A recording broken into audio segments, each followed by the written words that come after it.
Thank you so much, everybody. There really is an overwhelming amount of people who are continuing to join, which is very, very exciting. But I did want to say thank you so much for taking the time out of your Wednesday afternoon to spend with us and hear a little bit about how Indigenous people are stewards of the earth. We have got a very exciting lineup of panelists who are either practitioners in the environmental space, who are Indigenous folk, or just literally really incredible and exciting. I don't know if you can tell, but I really can't hold it together because of how excited I am that they agreed to speak to us about this very topic. There's not really much to say, but I will be putting up their bios, and then I'm going to give them an opportunity to introduce themselves, because I do feel like people do themselves the best justice, especially when introducing themselves. I do, again, just want to reiterate that please keep your mics on mute. And if at all possible, keep the videos off just because of bandwidth and the different connectivity issues that we currently maybe even experience. With that being said, I am going to open up the floor to our panelists just so they can tell us a little bit about themselves. I think I'm going to start with Linda. Linda, could you please introduce yourself to us? Linda Siogui. My name is Linda Siogui, as you might have seen. Oh, I don't know why I feel like this. It's always when people ask me to introduce myself that I sort of forget like my whole life story.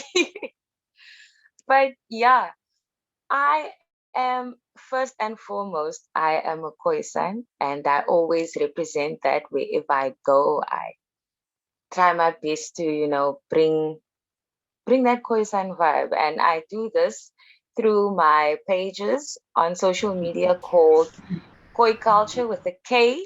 That is where I release vlogs and teach people how to speak the language and share the history of the indigenous people known as the Khoisan.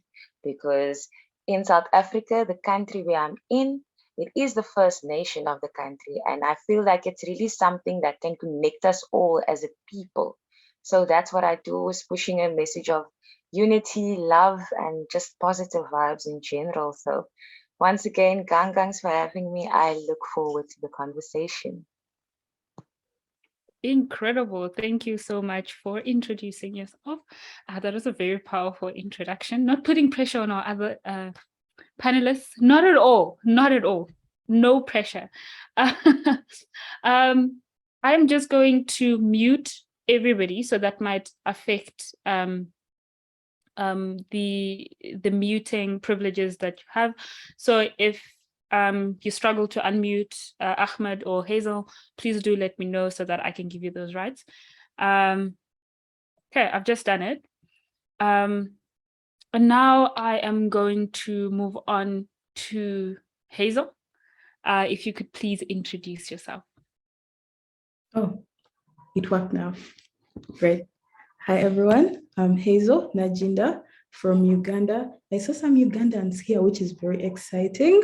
I'm the founder of Climate Operation, and basically the work that we are doing is educating young people. I think we may have lost Hazel there.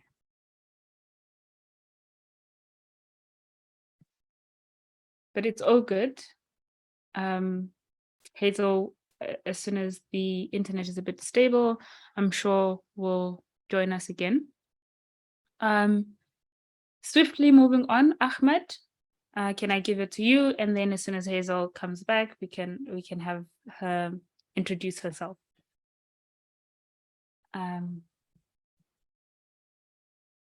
We should be able to unmute now.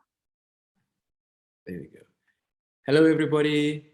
Nice to meet all of you. My name is Ahmad. They also call me Achi van die Kaap, and I'm the founder and director of Mzansi Organics. We are a small social enterprise in Cape Town, and we focused on urban farming and urban forestry.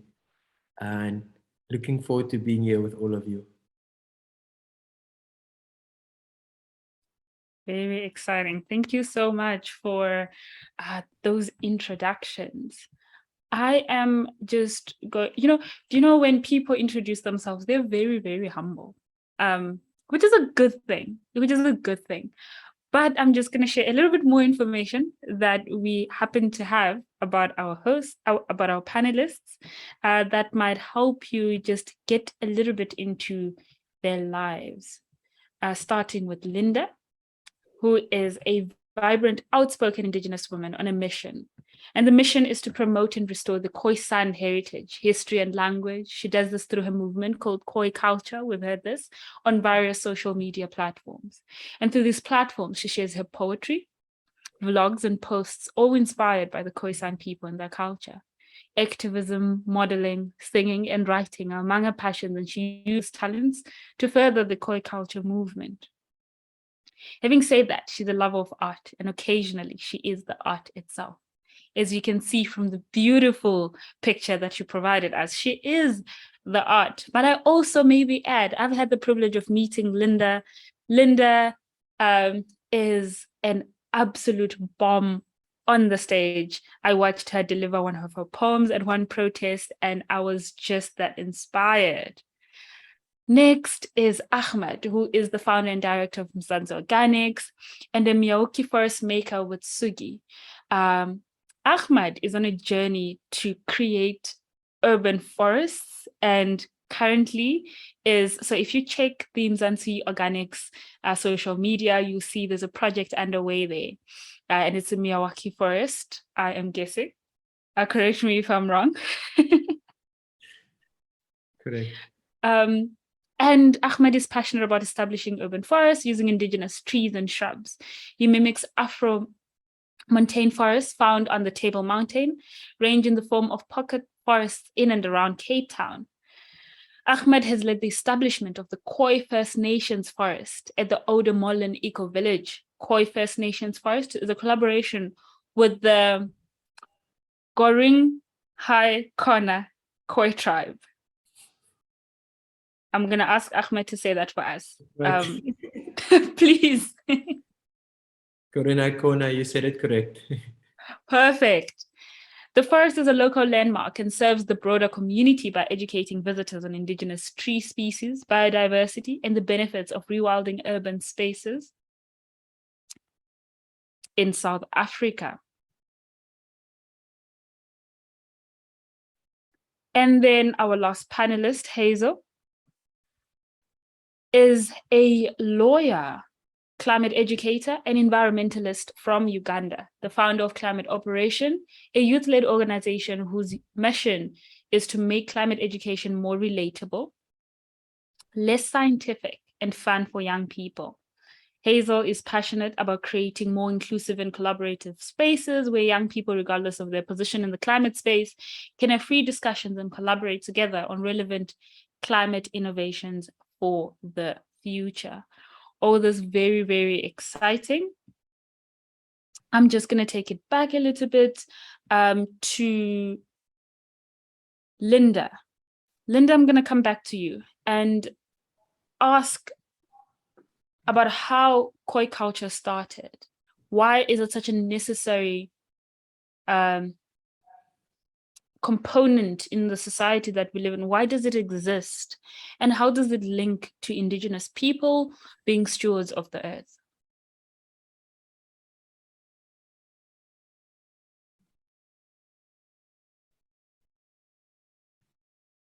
Okay.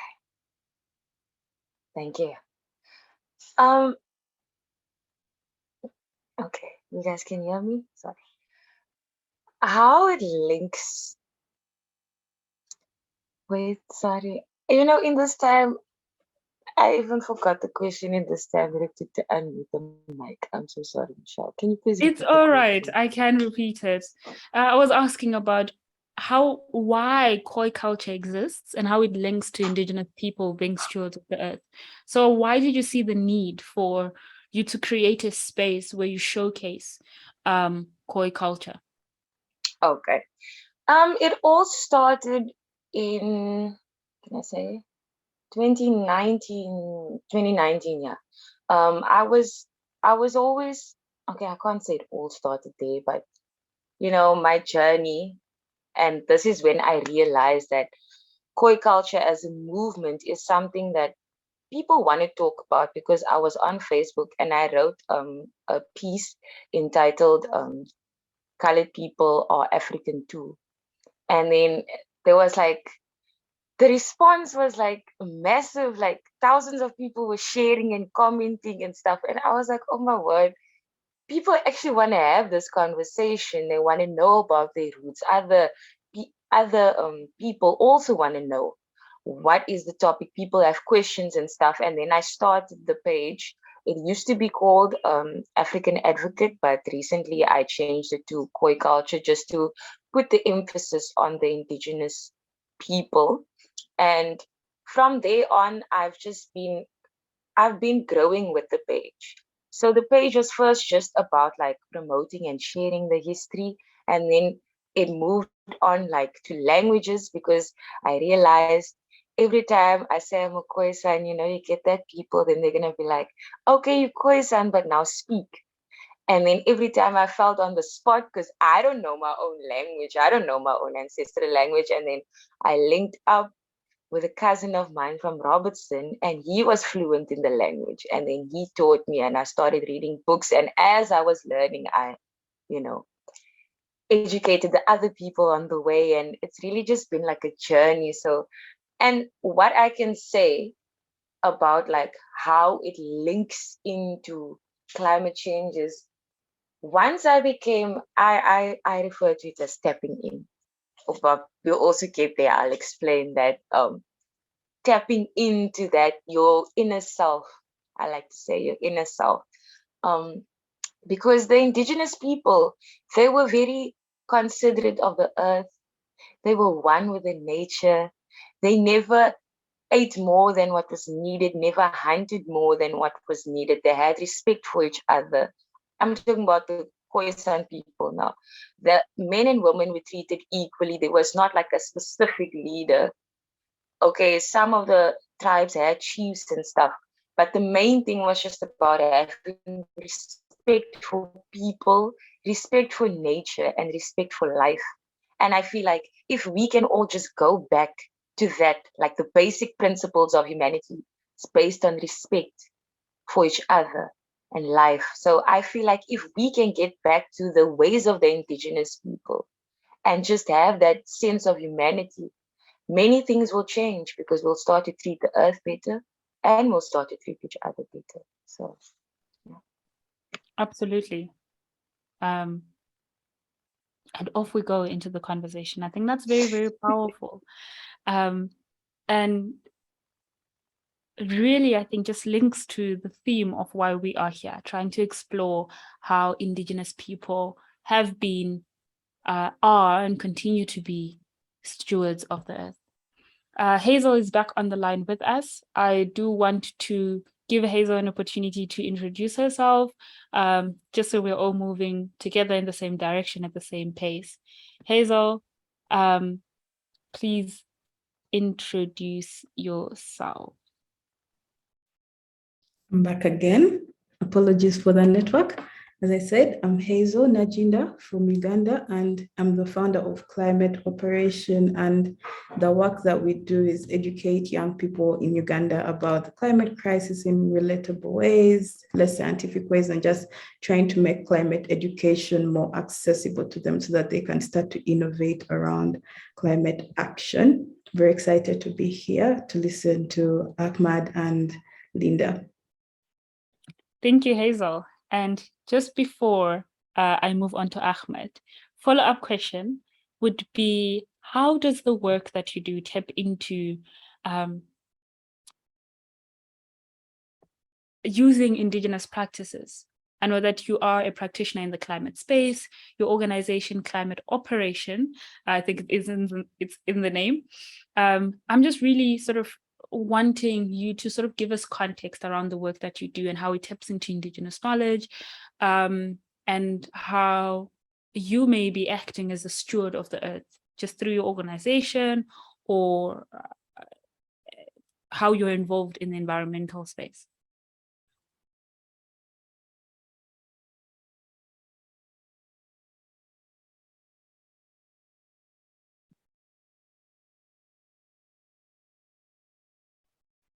Great.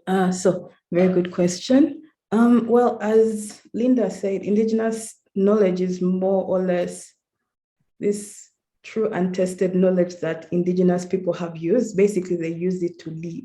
So like, for example, with farming, with the way in which they actually just go on with their way of life.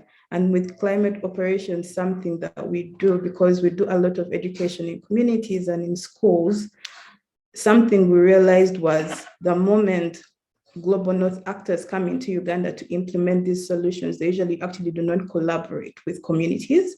So basically they come in with their, can I say, solutions and just straight away go into implementing them. So with climate operations, something that we are doing, and I think this is how us as climate operation are being a steward for Indigenous knowledge, is that before we actually carry out activities, we have to actually first carry out, can I say, these processes where we engage with the local communities. Oftentimes, because in Uganda we have so many tribes, we also get in a translator to actually translate our information into the language. So that ensures that the information that we are giving to the communities, for one, is very relatable, and then it's very accessible to them, so they don't actually have a hard time, because that is something that we saw that was a problem. So with climate operation, how we are actually being stewards for the earth when it comes to Indigenous knowledge is just ensuring there's that collaboration with the communities from the start to the end. So they're very engaged and actually use the information to start ideating and creating solutions. So really kind of like a starting point into this idea of being stewards of the earth. And one thing that I really do like about, and I think the work that you all three do, is that it doesn't come from a position that says we want to bring this new knowledge to the communities that we serve. It's more like we realize, like now there's you've just mentioned, there's that barrier in language, because a lot of the resources that do exist in English, and it's just very difficult to adapt or for people to use the same resources. And I think that's very, very powerful, just looking at the fact that Indigenous peoples and the Indigenous communities a lot of the times have this knowledge. It's more about how do we tap into it, while also educating around the crisis that is sort of facing us. So thank you so much for that. Ahmed, now to you. I know you've been waiting. We're here now. You've told us a little bit, and I think we saw with your bio that you do get involved in the work that you do. It draws from Indigenous knowledge. And I think that's really, really powerful.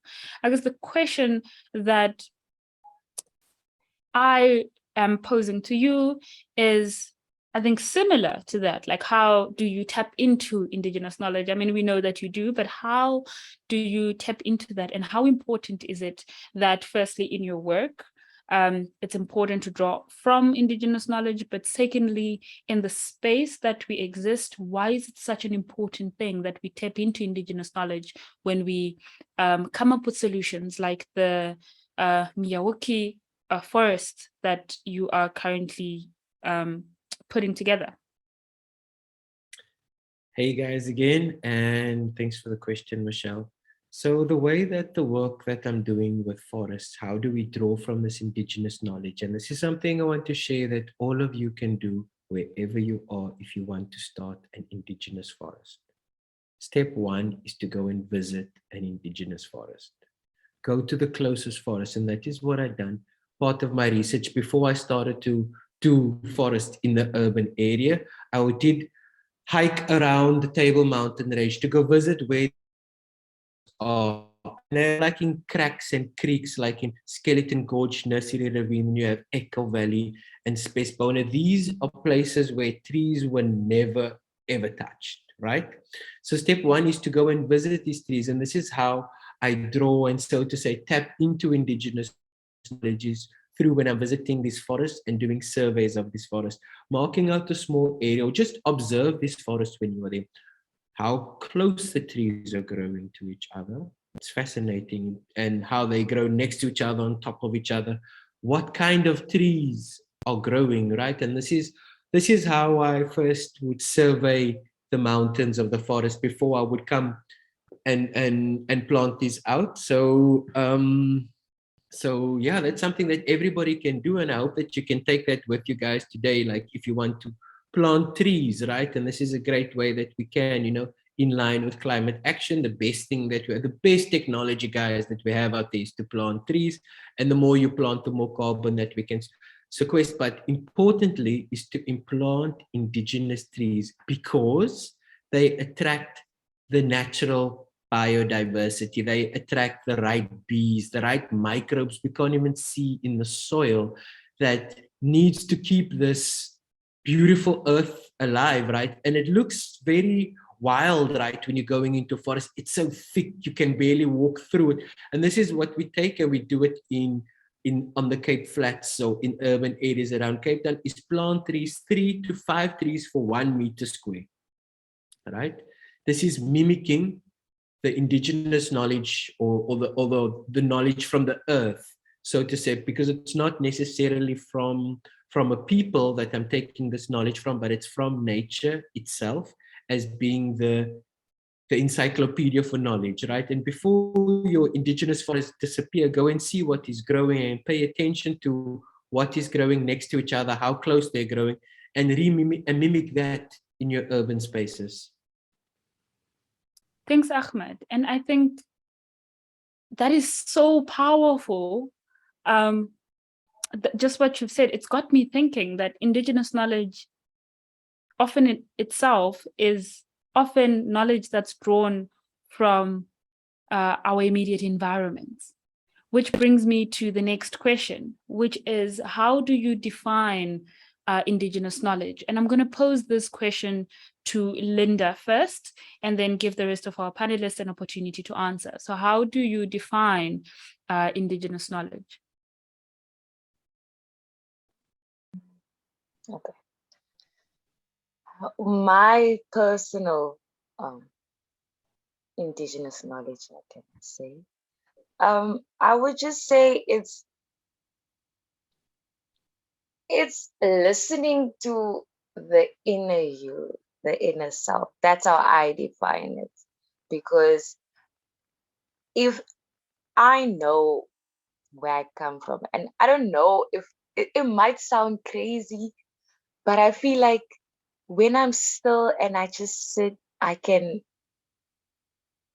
just know what to do.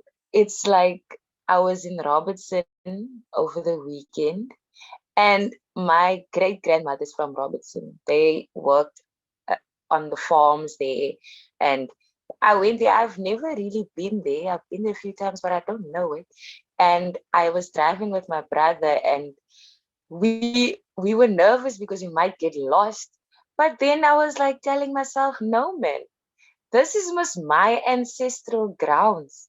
So I just need to be still and tap into that. And then we didn't get lost. We knew exactly where to go because we tapped in. So now the thing is always, I stay tapped into my indigenous knowledge. Mine is very from a point of self. So that's all I can say. And I think that's actually quite powerful. I might keep saying this because really I feel like all of these responses are quite powerful. And I think it also speaks to how we should all be connected to the earth. We should be connected to our immediate environments. But I think it also poses a bit of a challenge, with what's happened historically and how people have been removed from their ancestral lands, and it has caused that disconnect. But I think that's very, very, very interesting and very powerful, and maybe an invitation to everybody to try and just tap into those parts of themselves that really speak to them. Moving swiftly on to Hazel, what would your definition be? I am so tempted to ask you if you've ever connected, but what's your definition of indigenous knowledge? It's actually quite funny. We had a space last week and we were talking about this, like what is indigenous? Actually, we're talking about who is an indigenous person. And one of our participants was saying we're all indigenous people because, we're all Africans. And at least to me, I think indigenous knowledge is just kind of like these practices I would say that people who are indigenous to the land are just used to, because I would give like an example of Uganda. Most of, can I say, the young adults have migrated, can I say, from their indigenous homes to the city. However, they have left families in their indigenous homes, and those families are continuing to use these practices, not only like, let's say, to farm, but to also educate their children. We have folklore. So all of that is indigenous knowledge. And I think it's just on us to go back and actually seek it out and just try to learn from it, and then leverage it based off of what we already have. So for me, indigenous knowledge is just, I think it has been there, and we just need to now just seek it out from the people that have been using it. It has worked for them. To me, that is what indigenous knowledge is. Though I'm very keen to hear of who is an indigenous person, because that is an argument we are still having now, till now. You haven't found solutions yet. The I next have thing I not would have found the asked, definition. yeah. The next thing I would have asked would have been, how do we seek it out? And then you answered it before I asked. Maybe in part, if you would like to expand on it, please tell us, how do we seek out indigenous knowledge? Very good question. I was reading an article this week, actually. And so the article was basically talking about nature-based solutions and how inadvertently they are now a form of capitalism, colonialism, land grabbing, because they are just not as inclusive as we actually hope for them to be. And of course, this article is challenging us to seek out indigenous knowledge. So for me, seeking out indigenous knowledge would be like, let me say, for example, right now, there are very many, can I say, climate tech solutions. But if you really look closely at these solutions, to a point, they are not relatable to many communities. So in this instance, what will happen, let's say I am a climate tech founder, I would, before actually starting to create my solution, I would go to the community and seek out that knowledge and use that knowledge to actually inform my solution. To me, that is seeking out indigenous knowledge, instead of waiting for indigenous people to actually aid us in our climate action strategies. We need to seek them out, because if we don't seek them out, then honestly, we are going to create solutions that are not only going to actually leave them out, because right now, as we are, correct me if I'm wrong, but I believe indigenous people are the brunt of the climate crisis. But then these solutions are also going to end up further destroying their ecosystem. So we just need to always leverage that whenever we're trying to create. So to me, that is seeking out indigenous knowledge. Absolutely. I'm resisting the urge to say powerful. However, in Wednesday's workshop, I think this came up quite a lot, and rightfully so. And we were exploring indigenous knowledge and how it has helped protect the earth for so many years. And I think just building on to what you've just said, some of these solutions that are coming up a lot of the times are very disconnected from these communities that we are creating these solutions for. But it's always very, very important to draw back and go and really sort of co-create these solutions. And if you can sit and listen and then implement if you've got the resources, I think that'd be really, really powerful and even better. Ahmed, your work directly draws from indigenous knowledge. However, from a little bit of a different angle, where you are going directly to the earth and you're getting the answers that you need. Is that the only way you seek out indigenous knowledge, or are there some consultations that you also do? That is one part of the question. The second part of the question would be, you are directly creating solutions to curb the climate crisis by creating urban indigenous forests. How effective is that? And second, is the first question that I asked about how you seek out indigenous knowledge.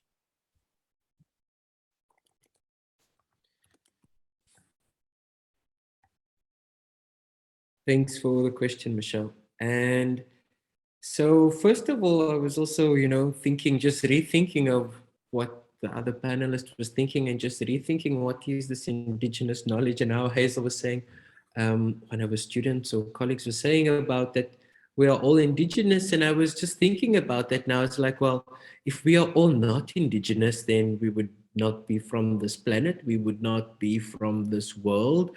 And building on what Linda was also saying about, really tapping into it, and almost like believing and harnessing the the idea or the acceptance that you have the knowledge you are from this world, you are from this place, you are from this area, and trusting the solutions that are going to possibly come for you as you find your way. And I have been also consulting with people who have more knowledge than me about trees and what trees grow. And even from my teachers of what is recommended of us is even to go look at them. And this is what I started to look at. And there's a famous painting of Jan van Riebeeck and the Khoisan people in Lisbeth, and they're mocking out. And I'm looking in the background and I'm thinking now, that's UCT, where UCT is there now. What trees were planted there, What trees were planted there, And these, through paintings, I can also find keys and solutions to find out what trees were planted in this landscape before. And of course, to speak with people who are more connected to the earth. And your second question of how effective is this, or how does this really connect people, And I like to focus on something called ecological justice. And ecological justice, it's different to climate justice, okay? Now, ecological justice is about reconnecting man to the earth, to the ecology, because our relationship with the earth, it was broken down or destroyed through years of apartheid, colonization, or even capitalism, right? It makes us disconnected from the earth, right? We become, I don't know, cold like the concrete and the glass around us or something. And so this is what ecological justice looks at Mzansi Organics, is we want to restore this relationship that has been lost. But how we can tap into this is when there is, for example, an urban forest close to us. And the next big urban forest, I'm happy to announce with all of you, will be in Mitchell's Plain, Rocklands Primary School. It's in Mitchell's Plain, in the Cape Flats. There's going to be a 300-meter square forest with 1,200 trees and strong that's going to heal people, because it's going to connect them to the ecology of the Table Mountain Range, where Khoi ancestral people roamed, where it was together and one with them. And I strongly believe that when you are connecting with the Assagai and a milkwood and a yellowwood, etc.,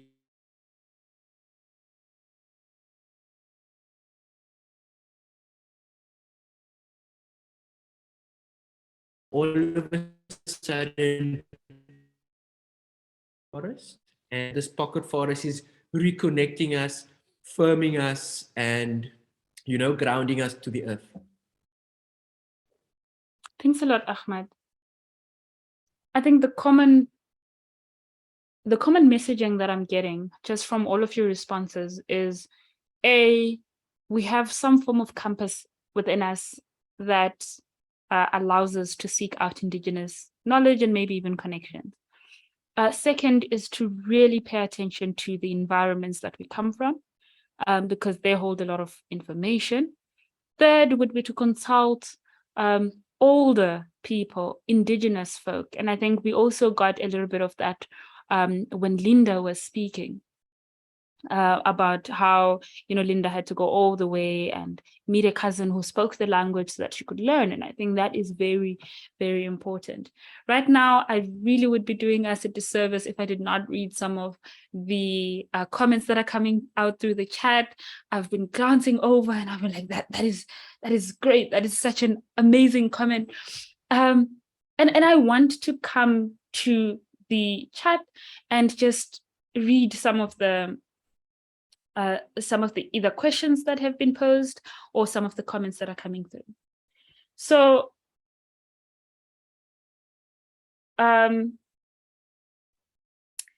Michelle, I've also noted down some questions.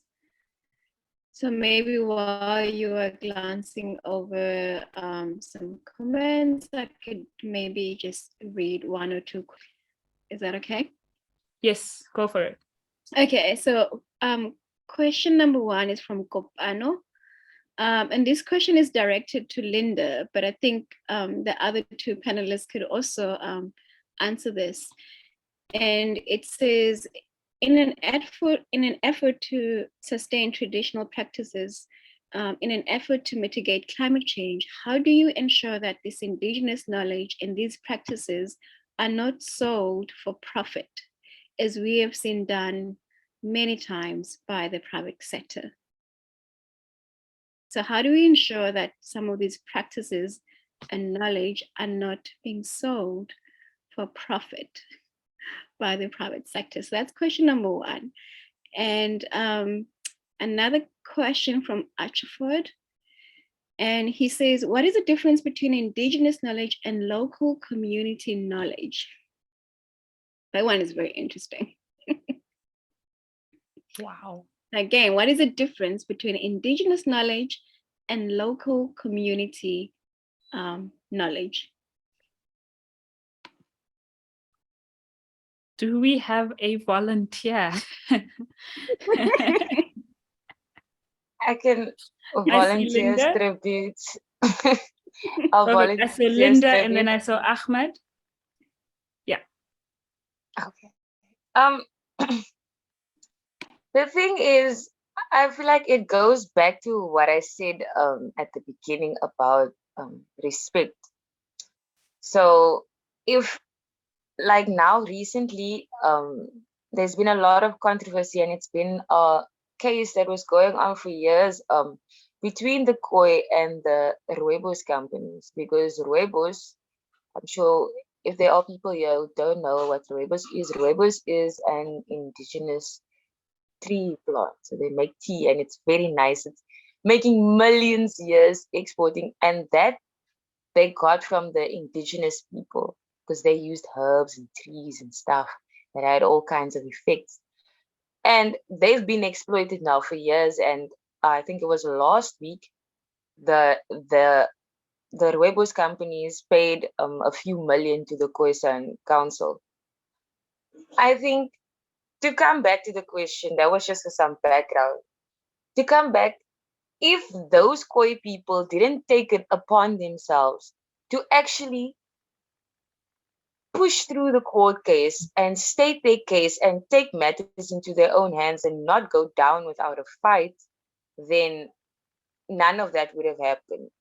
And to come back to respect, there's always going to be people trying to exploit you in one way or the other, especially as traditional, or should I rather say Aboriginal groups. They've always been marginalized in some sense. If you look at the Red Indians and so the Aboriginal Australians, all of it, like that's the common factor, is that they're always being exploited or marginalized in some way. But it is up to us to take matters into our own hands. So there's no way to ensure that you will not be exploited or misused.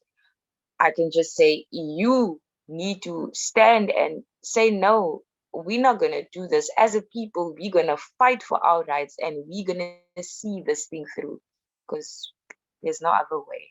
Any way else would be, any other way of thinking would be like, I would feel so like I'm not dealing with the reality, man. The world is cruel out there and we need to be tough. So, I don't want to add or take away from that. So I'm just going to move and Ahmed. Yes, Michelle. Yeah. To build on to the question, what is the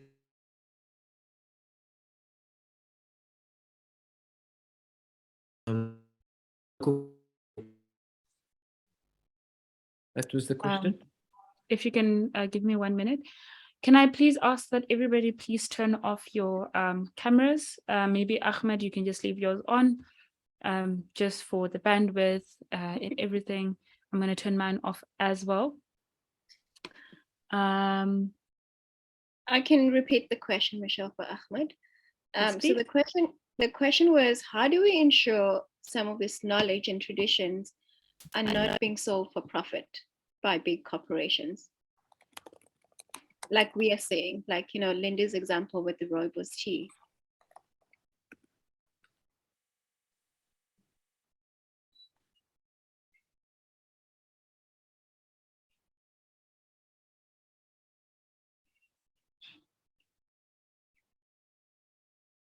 Hi, it's a very good question, because with a lot of things today, it is very hard maybe to do things without fundraising, right? And to raise money to do these kind of projects, or that, like, for example, with what I'm doing, you know, and what I'm doing is making indigenous forests, and it does cost a lot of money. And with a company that I am working with, I did stop myself once and I wondered, like, is this greenwashing? Or, like, you know, in some moments, you know, because I do it in line with, for example, with companies that want to, so to say, become carbon neutral, right? To mitigate their carbon impact, right? And that is where some of the funding does come from, you know. And then in a way it makes, in just maybe in the context maybe of what I'm doing, and that is making forests, right? I do feel strongly that, hey, this should be the responsibility of the big corporations. This should be the responsibility for them to be paying for example, for forests where I do get my funding from. So I don't know if that really answers your question, but how do we ensure that this knowledge or traditions is not sold for profit? And in a way, how can I say, even for the traditions of for example, for the Khoi people, or for traditional people, or for First Nations people, for them to receive some kind of compensation, right, for what happened to them, some kind of monetary contribution. Where should that money maybe come from, right? For example, in South Africa or in Cape Town, we could say that there is an argument going around that the Khoi people are the First Nations people of Cape Town, right? Of Kamisa, of Southern Africa. Now, everybody who came after that, referring specifically to the VOC, the Dutch East India Company, and they came to this land, they were then renting the land, not renting that, they need to pay rent for the land that they colonized to the indigenous people. And that made me also think, wow, that is something that I've never heard about. And for money must be compensated to the First Nations people, because we're all on the land of the Khoi people since the 1600s, 1700s, when people started to settle into Cape Town, who was not from here, right? No matter from where they came. And this money needs to go to the most disenfranchised people of the city, which is the Khoi people. And where should that money come from, you know? And there should be a bridge that needs to be built, possibly between capitalism and social value to First Nations people and to indigenous people and communities, to uphold the traditions, etc., etc. Incredible. Wow. Those questions have had me now grinding my gears and sort of just thinking around it. But I think in a broader context, I think for me, in a bid to try and dodge that question, I would then ask the broader question of, how do we define Indigenous Africans? Because that is a very, very hard question to try and answer. And where does the money come from? And who gets the money? And what happens with the money? But I think these are very, very valid questions. I did find the comments that I was looking for, and I'll only read a few, just so we can stay on program. The one is from Daniel, who says, "I'll define indigenous knowledge as localized practices or beliefs that a particular tribal group of people use to solve their problems. They have proven to be friendly to nature and they place sustainability at the core of their operations." I want to extend that a little bit and say they place people at the core of their operations. Because a lot of the times when we speak sustainability, particularly in an African context, we're really drawing onto the knowledge that was and taking from that while simultaneously centering people. I think that's how across the African continent, sustainability is sort of defined. Next would be from Wayne, who says, "I think we're talking of indigenous knowledge. I think when we're talking of indigenous knowledge, we're talking of originality.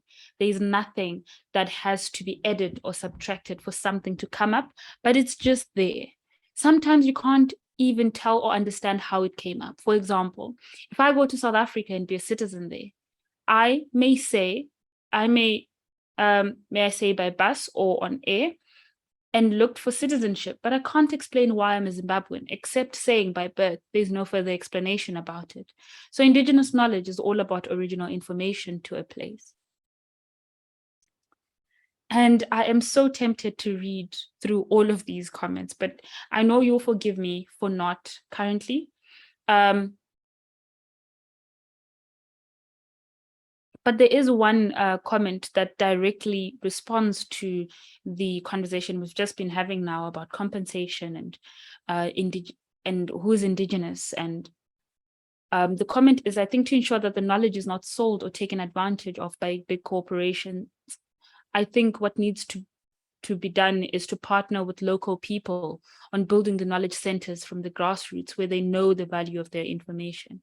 I think that is very, very valid. And I think it also speaks back to the need to cooperate or even just sit and listen to indigenous knowledge instead of trying to come up with a pre-designed solution that we can just slap onto these problems that, you know, a lot of indigenous communities, like we've just heard in conversation, indigenous communities suffer the brunt of climate change. And they have had the knowledge, thousands of years worth of knowledge that has helped them sort of evolve as the environment posed all of its threats. And now I want to move swiftly on to Hazel. And coming to Hazel, there is this idea, and this idea a lot of the times comes as a form of what I call resistance to the idea of really tapping into and collaborating with indigenous communities on trying to come up with solutions that are climate friendly. Or I'm not quite sure what it is, but I do know that there's a bit of a pushback. And I think it also comes with this bias that Western solutions often are the best. And my question, and I know with the work that you do with climate operation and other ways that you're involved in coming up with solutions that help protect our environment. The question then is, how effective are indigenous practices in protecting the environment? So how effective would you, maybe from experience, maybe from passed down knowledge, maybe from research, how effective is drawing from indigenous knowledge? How is that effective in fighting climate change? Well, when it comes to the effectiveness, I think I would say the advantages outweigh the disadvantages, though from my perspective and the work that we're doing at Climate Operation, there have not been any disadvantages, because an example is if, let's say with Climate Operation, because we are coming up with an educator pack, so basically we're coming up with resources to equip educators to actually educate their communities and students about the climate crisis, but obviously not looking at it from a point of like, we're only going to talk about polar bears dying and ice caps melting, but then we're also going to really leverage the degradation that's currently happening in the country. So because we want to make this as relatable as possible, we have to obviously leverage Indigenous knowledge. We have to leverage the information that's happening at the grassroots. And this is effective because, one, what we are making is going to be very relatable to not only the educators, but when they're disseminating this knowledge into the communities, it's also going to be very, very easy. And also, from a sustainability point of view, if you create something, like let's say if you create a climate solution that is just not relatable at all, so basically you have come up with it based off of assumptions that you think the community needs, it's not going to be sustainable in the long run because the community won't actually know how to leverage it. So from a sustainability point of view, I think leveraging Indigenous knowledge is very effective because it ensures that whatever it is you're creating, once given to the communities, they can take it on themselves. And of course, I believe in this saying whereby when you go to a community or when you go anywhere and you want to create a positive impact, instead of always being in that community, you should just kind of give them the tools and the resources and ensure that they take it on themselves instead of always being their crutch. So ensuring that these communities to a point will stand on their own, we just have to always leverage Indigenous knowledge and practices. So it is very effective, especially if you're looking at the bigger picture of it all. Incredible. And I think just to maybe touch on to what you just said toward the end, talking about ensuring that you're not a crutch and that you allow for them to use the resources that either are available to them or that you can make available after obviously consulting these communities and seeing where the need is. And if you've got the resources, making sure that you tap into that. I think that is quite powerful. If at all anybody feels like they should ban the word powerful from my mouth, please put your hand up. I will take it and I will think of a different word to use. It is a powerful word. It is a powerful word, you're right. And I'm just, I want to say, I do see the hands. I saw Nyasha, your hand was up. I also saw that Daniel, your hand was up. And at some point, Wayne's hand was up. I do see those hands. We're going to allow for you. We are pleading, if you can please pop your question in the chat, we will get to it. And if you really cannot put it in the chat, we'll give you a little bit of time toward the end to engage with our panelists. We'll open it up in a little bit. Linda, you've been invited to a lot of environmental. I also see Mr. Banda, your hand is up. I note that. Linda, you've been in, and I think it really, this is where a little bit of the discomfort comes in when we start speaking of the environmental space or the climate space. I think just from the conversation that we're having now, it's shown us that there actually is not really much of a difference between the environmental space or the climate space from a perspective of people living on the earth or people being off the earth. And it is forcing me to reframe my question now, because the question would have been, how have you seen Indigenous knowledge to be effective in the climate space? But I've just now realized that it's not actually the climate space, right? It's more about just protecting the environment. And so the question, I guess, that I'm trying to pose to you is, how effective would you also say Indigenous knowledge is in protecting the environment? I would say it's crucial. It's crucial to protecting the environment because I feel like everything, it all just links together. Like what I was saying earlier on about respect and how the Indigenous people had a lot of respect. And I still just want to second that. I feel like respect is the most important thing. If you look at relationships or work relationships or whatever it is, respect is always like the foundation of the relationship. And if we can just get back to that, I think it's going to be, how do you say, powerful.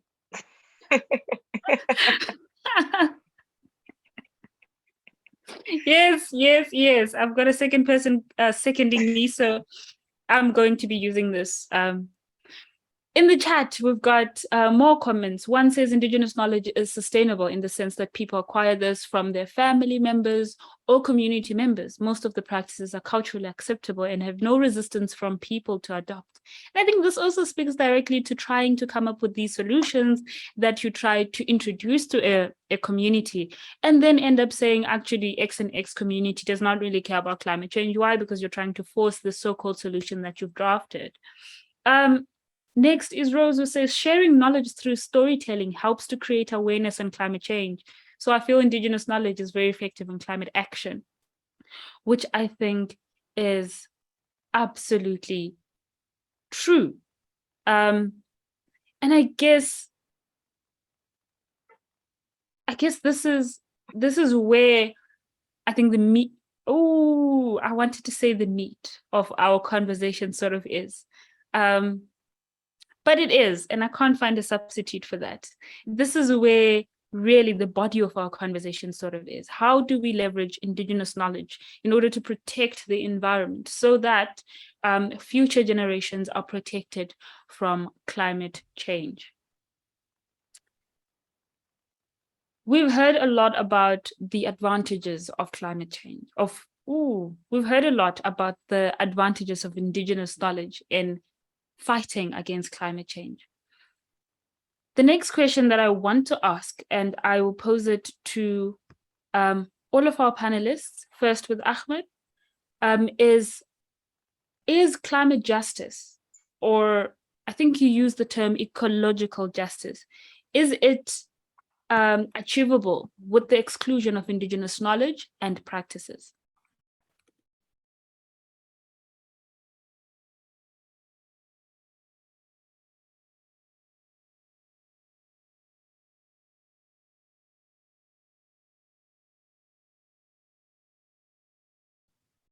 Hello? There you go. We can hear you. There we go.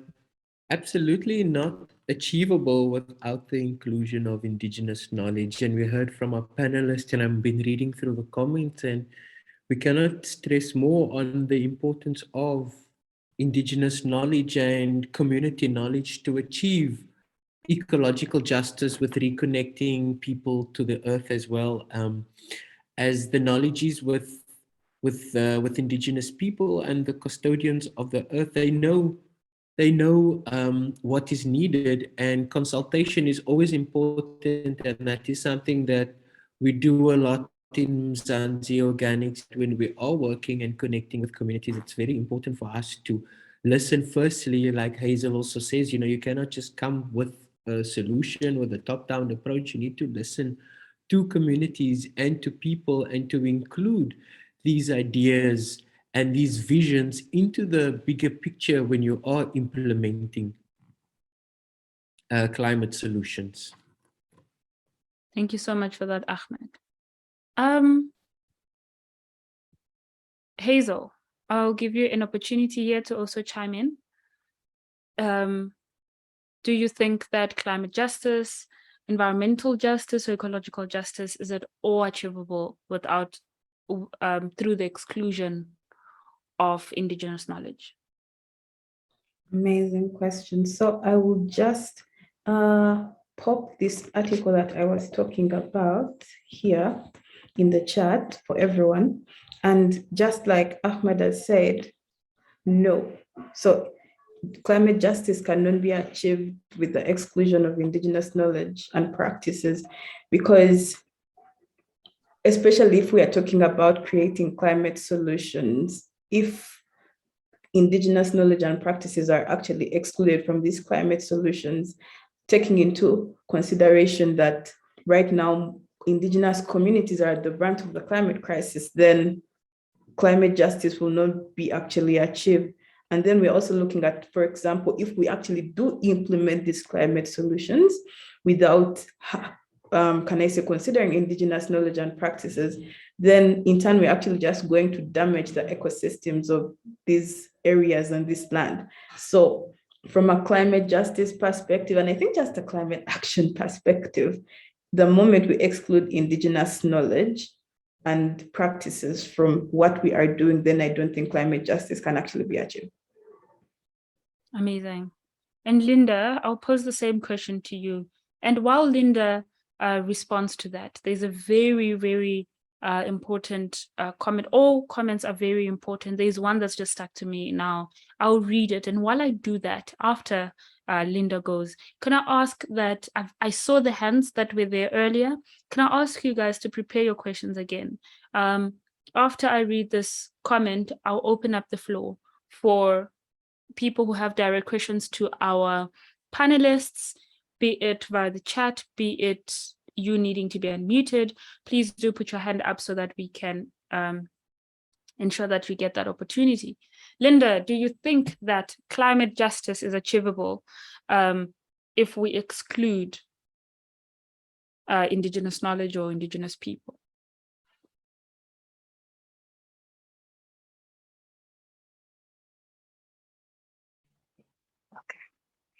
I think it's definitely not possible, because I'm thinking back to, like, I always take the Khoisan people as like a connecting point for anybody around the world to relate to someone, because it has been scientifically proven, now bring some science into it, that the Khoisan people are like the oldest humans to ever exist. So meaning that we all, come from the Khoi, and then we spread out into our different areas beside that. So in the way of us all being connected and us all tapping into that indigenous knowledge, I think it's going to be powerful. And it's once we, it's just going to be so much more powerful. And therefore, I don't think it's possible without the indigenous knowledge, because that is what connects us all. And a person is a person through other people. So this battle of combating climate change, it's not for one person. We need to stand united as a people of the world and do this thing together. Incredible. I see the hands, I see the questions come through. As promised, I'm just going to read this one comment, and it says, Indigenous knowledge is very effective. And maybe before I finish reading that, could I also ask that we have the questions come through? I'll take note of some of them, and then we'll give the panelists an opportunity to respond. So we're not going to ask our question and then wait for a response, but we're going to give a question and then we'll get responses. The comment is, Indigenous knowledge is very effective because local people who used to live on their land know very well their beliefs and culture that preserve nature. That's why there is a chief in all African states. This is very effective in Chimani Mani. There is now a very successful organization that was implemented by local people. I believe that Indigenous people have potential to make real change happen. But the problem is scientists underestimate the knowledge of our forefathers, thus making our projects fail. If you ask them well and follow their rights, you will never go wrong. And I think this also speaks and connects back to the very beginning of our conversation, where we discovered that we could tap in and connect to the earth, or we could tap in and connect to a specific environment. We could tap in and connect to the indigenous that is in all of us. Gift, I saw your hand first, so I am going to give you an opportunity to ask your question. Please go ahead and unmute Gift.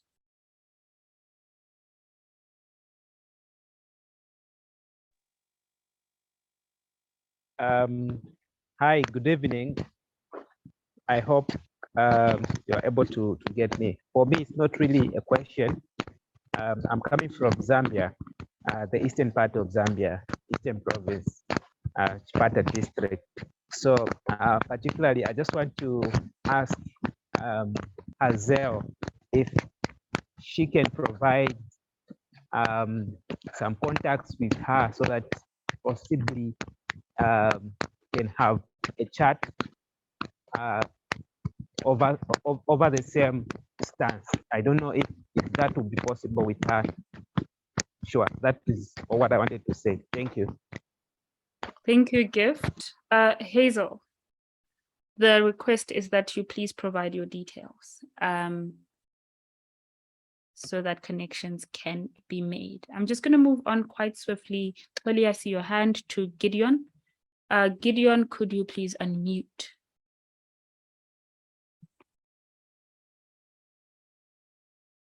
You can go ahead, Gideon.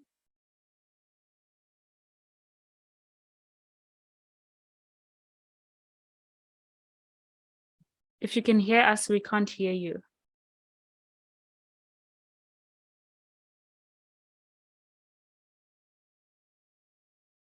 Maybe you can try again in a little bit. Frida, you can go ahead. All right, thank you very much. I hope you can get me loud and clear. So my question to the panelists, anyone can pick it up among the panelists, is can we say that indigenous knowledge can be the basis to respond to the climate change effect that has pounced on Africa? Because I believe that indigenous language is very critical and very vital in responding to climate, because in that even if you do not use the same way of practices or methods that they use to respond to climate change, that can give you an idea on how maybe you can modify or make that practice better, or what you can do in opposition to what they used to do. So do you think indigenous knowledge is a basis to respond to the crisis of climate change when it comes to Africa? Thank you. Thank you so much, Frida. Wow. Resisting the urge to comment. Coming back to Gideon. Gideon, I'm going to give you another chance to try and speak to us. Would you please unmute?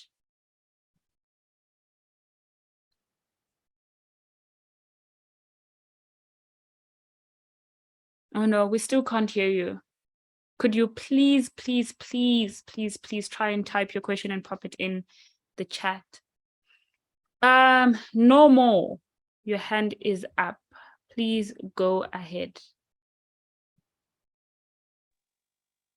Okay, thank you very much. Do you hear me? Yes, we do, loud and clear. Okay, thank you. I'm the one who sent the contribution towards the Chimani Mani organization that was being implemented by the local people. What I've been observed with many people is that we have problems with universities and institutions, because once a person being graduated, either for being a scientist or something, he or she then comes to the community and act like no one is better than him or her. So at the end of the day, you'd see that our chiefs, especially, they then just look at you and leave you with your education, and they just ignore you, or either pretend like you are together, but they don't even put their effort on any project maybe that you are doing. Right. I'm so sorry. Just noting time, I am going to ask, I hate to do this, I really do. But if you can please just try to put the question in within the next 30 seconds, maybe. I do see more hands coming up. And I'm trying so hard to give everybody an opportunity. So please just being mindful of time. Okay, fine.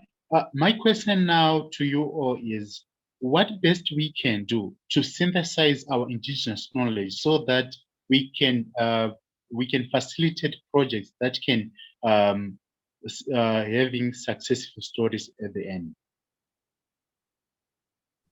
Awesome. So that's another question. How best can we synthesize our indigenous knowledge in order for us to implement projects that are effective? Holly, I see you. And after you, we'll try again with Gideon, because we're really trying so hard with Gideon. Please go ahead. Thank you, Michelle. Yeah, so I've been collating all questions in the chat. And I have a question from Ivana, but it's written in French. So I'm wondering, Ivana, if you can speak out your question, and then maybe we can ask somebody in the call to translate it, because unfortunately I do not understand French. No, I can read it out. And then something I wanted to pose to actually the participant was, it's something that came up from our Back to Basics workshop on Monday about documenting our own Indigenous knowledge. And we were talking about how, I mean, we know that this knowledge has been passed from like our forefathers who didn't have the privilege or access to the education that we have right now. And so now we are sitting in a situation where that a lot of that information is becoming, well, it's getting lost basically because it has not been documented. And I'm also like hearing that there's been a lot of pushback, you know, working with elders, and also something that came from our Back to Basic was this vocab, you know, because if you look at, you know, the elders, a lot of what they knew was through doing. It was very experiential. Like they don't have the access to the language and words that we have, you know, to explain some of this concept. And then the question again is then how do we then create spaces where we can meet them where they're at, you know? And I heard somebody sharing about storytelling, you know, creating spaces where these elders can share their stories, but then we also take it upon ourselves to document them and write them down so that they don't get lost. And I feel like in that way, we can then put on probably a better case, you know, with really putting forward some of these suggestions in terms of like policy and frameworks, and also allowing them to really find a space with science. Yeah. Thanks so much, Xoli, for that. Gideon, we're going to try one more time. Could you please unmute and pose your question?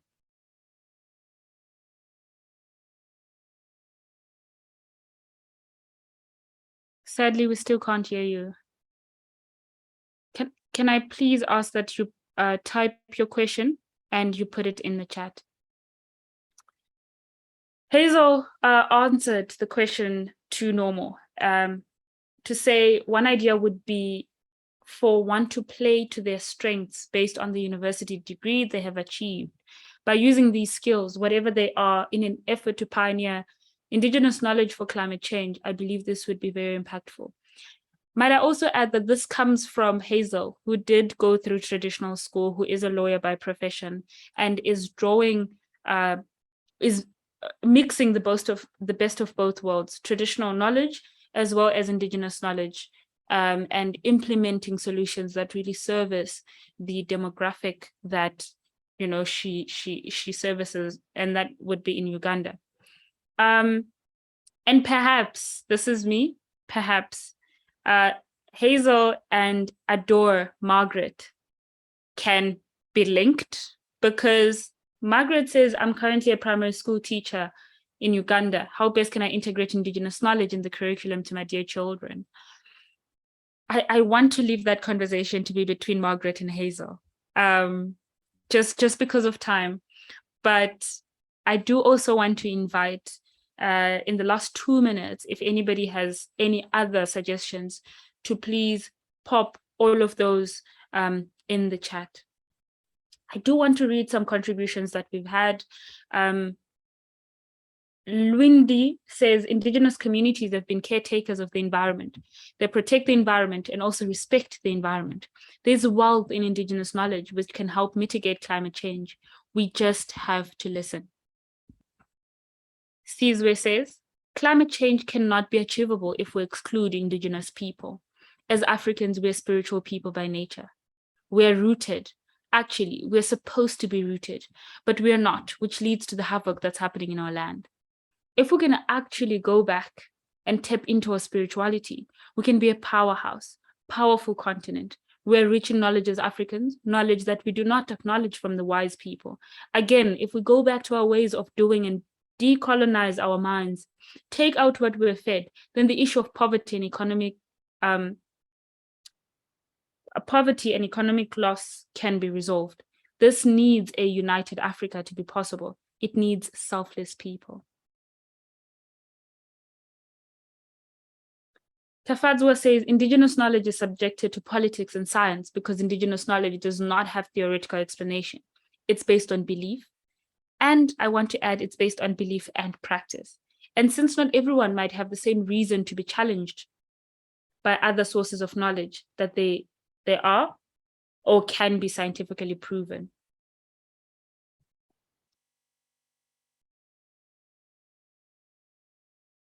As to ask whether environmental, this is Mbrozo, as to ask whether environmental justice can be achieved without Indigenous knowledge, my take, the possibility is positive.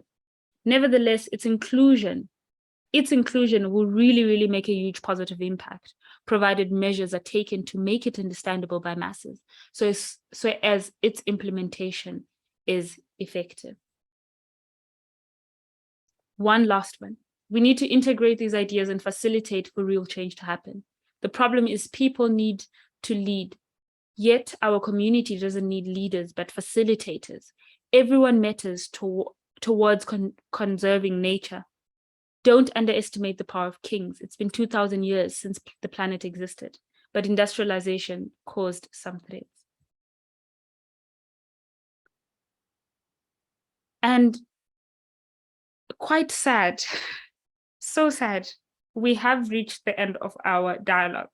However, I do want to invite everyone to stay maybe an extra 6 minutes, just so we can hear our panelists wrap up, give us some things that we can do within our power, within our communities, to try and make sure that we become stewards of the earth. 2 more comments, or about 3, and then I'm going to give our panelists an opportunity to wrap up. I do want to say to everybody, thank you so much for being with us until the end of the workshop. It's been really, really wonderful having you. Sarah says, Linda's point earlier made me think of something said by Adrienne Marie Brown. Every single one of us, if we go back far enough, have ancestors indigenous to a place on this earth, or multiple places for those of us with multiple heritages. These ancestors predate colonization worldwide, and in a multitude of ways, they practice being in relationship to every aspect of the earth and to each other, in responsible stewardship of land and life. For those of us who time and slavery and capitalism and the construct of whiteness have displaced from our original homes and life. For those of us who time and slavery and capitalism and the construct of whiteness have displaced us from our original homes and peoples, we must reach to imagine how it might have felt to live this way. Most indigenous people alive today have to navigate and protect their long-held practices, their literal land, against the pace and pressure of a modern world at odds with being in relationship. But we can all imagine some future past with lives which lives in our ancestral memory bag, which lives in our DNA. And when we struggle, we can actually find and follow indigenous leadership. That is incredible. Thank you so much for sharing that, Sarah. Without adding too much or taking anything away from the contributions that we've heard, I want to ask our panelists one more time to maybe, I'm giving you this opportunity to round up your thoughts, as well as give us solid steps forward, maybe even how we can get in touch with you, or how we can get involved with some of the projects that you're currently running, or, you know, is there an opportunity for collaboration? I'll start with Linda. Linda, the floor is yours. Okay. First and foremost, before I get to talking a lot, you guys can find more of my content, poetry, vlogs, and posts on social media, on Instagram at Koi Culture with a K, so that's Koi_culture. On Facebook, Koi Culture with a K again. To come back to the wrap up, what can I say? This has been very powerful. I've definitely learned a lot from just being part of the discussion and just taking in. But what I can say is, and I wanted to give you guys big ups as the African Climate Alliance for actually like acknowledging or like implementing indigenous knowledge and people into your movement. It feels kind of weird to be included after being marginalized for so long. But I just want to thank you guys for that. What did I want to say? Yeah, my closing remarks, it has nothing to do with the discussion. It's just we are all connected. And I love that comment that was saying that we are Africans, we are spiritual beings first, we are rooted. And I just love that. So tap tap into that spirituality, that energy. Um, yeah. Love and light to you all. Gangangs means thank you so much. Thank you so much, Linda. Hazel? There we go. Your closing remarks, please.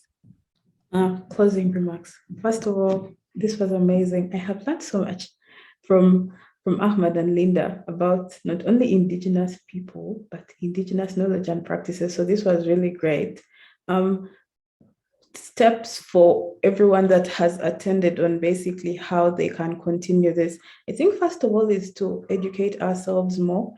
Earlier in the discussion, I had someone talking about decolonizing Indigenous knowledge. I would love to know more about that, but maybe at a later time. But I think just kind of pushing to ensure that we keep learning about this, because the more we learn about it, then we can actually include it in our solutions. So I think that would be one of the best things that I would give to someone that actually wants to implement Indigenous knowledge in whatever it is they're doing. And if you want to know more about us, you can reach out on Instagram at Climate Operation. You can also check out our website. I can share a few links after this, or you can reach out to me personally. I'll also share our email here. But this has been really great, and thank you for creating this space. I've actually loved it. This was really fun. Thank you so much for the positive feedback, Hazel and Linda. Ahmed, it's your turn to shine. A big thanks to all of you. Big thanks to the panelists for sharing, and thank you everybody for joining. On the note that I want to leave you all with Indigenous knowledge and how we can preserve it and really take it forward for the next generations, is that listen to your parents, honor your grandparents, listen to them, ask them questions, you know, find people who have more knowledge than you that you'd like, and go and find them and ask them about that knowledge. So first and foremost, yeah, really to take in with what is coming from our previous generations, you know, the traditions, the knowledge, and to uphold it, you know, and to be proud of it, and embrace it, you know, and share with what your beautiful culture and Indigenous knowledge, your Indigenous being, your Indigenous essence, who you are, and very foremost, the languages. If you have a language that your mother speaks or your father speaks that you're not speaking at home, speak more of that language. You know, that is how we can take this Indigenous knowledge that lives through language as well, that did come out of this conversation as well. And we, Mzansi Organics, we're so open to collaborating. I mean, we'd love to meet all of you. So please come to Cape Town. I see there's so many beautiful brothers and sisters from Malawi and Uganda and Zambia. I would love to visit Uganda. I've never been. I really been so inspired by Zambia and Malawi, by your culture, and just I'm very open to collaboration. So please follow us on TikTok. It's MZANZI Organics, Mzansi Organics, or Instagram. And yeah, connect with us and join us if you're in Cape Town for the next urban forest that's going to be on the Cape Flats. And yeah, I'm looking forward to this again. And thank you again for holding the space Michelle, and really thank you guys for this amazing evening. Thank you. Thank you so much. And as sad as it is, that brings us to the very end of our dialogue that we hosted today. I want to say a massive thank you to the audience for how interactive you've been, for how incredible you've been, for how the questions you've been posing, the contributions, which have been beyond amazing. Trying to stop using the word powerful, but really were just that. So thank you so much for giving your time to us until now. I do want to say to please try and get in touch with our panelists. They're a well of knowledge, all of them. To also either follow us on all of our social media at African Climate Alliance, get in touch, team@africanclimatealliance.org. If you are here through a link, it means I've emailed you. So please do get in touch. If you would like to reach out to us, Toli and myself, or African Climate Alliance, the Greater African Climate Alliance, I did see someone asking me to share my details. You can find me through African Climate Alliance, so you can reach out there. Thank you so much again. And please do keep a lookout for our social media for when we announce the next Back to Basics workshop, as well as the dialogue. If you're in Cape Town, there's a very, very exciting in-person, you get to meet some of us in person, workshop that is being planned. So please do keep an eye out on our social media. And again, really thank you so much for giving us your time. I have seen a lot of the comments, the questions, the requests that have been put down in the chat. We are going to collect all of that and get in touch as soon as we possibly can. On the issue of data reimbursements, please do be a little bit more patient with us. We have received some emails and we are following up with that. We will try to get you reimbursed as soon as possible. We'll be communicating via email, so please do keep an eye out. If you haven't already, please share your name, your detail, all of your details, so your name, the number you've used. Please make sure the name you use is the name you've joined with. If you use a different name, unfortunately, we can't find you on our list. So please use that name, give us your number, and give us the network. And I want to give to Toli for the warmth and the love and the hugs. But again, from me, thank you so much for giving us your time, and thank you for spending your evening with us. Yeah, thank you all so much. I mean, Michelle has said everything I would have said. And I think just to reiterate on the data reimbursement, please just be patient with us. We're dealing with different networks, different countries. It is a bit complex, and it just requires us to, it's going to require time, but you will definitely get your data. Yeah. Again, I see also there's a lot of numbers being shared on the chat. I mean, if you go to all of our social media, especially on Facebook, there is a group and there is a link actually to join the network. I think it's safer to do it that way rather than us like putting the link on the chat. So please do join the network, the WhatsApp group, where you will be kept updated with everything that is happening within ACA. We also have an action, for those that are in Cape Town, where we will be taking on the street and marching, for the climate justice and for this Indigenous knowledge to be acknowledged, and especially integrated with our policy. And with that, have a good evening or a good morning, whatever time zone you are, and we'll see you again next month. Yeah. One last thing, quick answer. Jess is asking if it's possible to make available the recording of the last session of the Back to Basics. And yes, it is. As soon as it's up on our YouTube channel, we're going to share together with the recording of this workshop. So as soon as that's available, again, keep a lookout on your emails. All of that information is coming your way. And then officially saying goodbye. Clearly, none of us want to leave. But thank you so much. It's been great. And you lot have been wonderful. Thank you so much.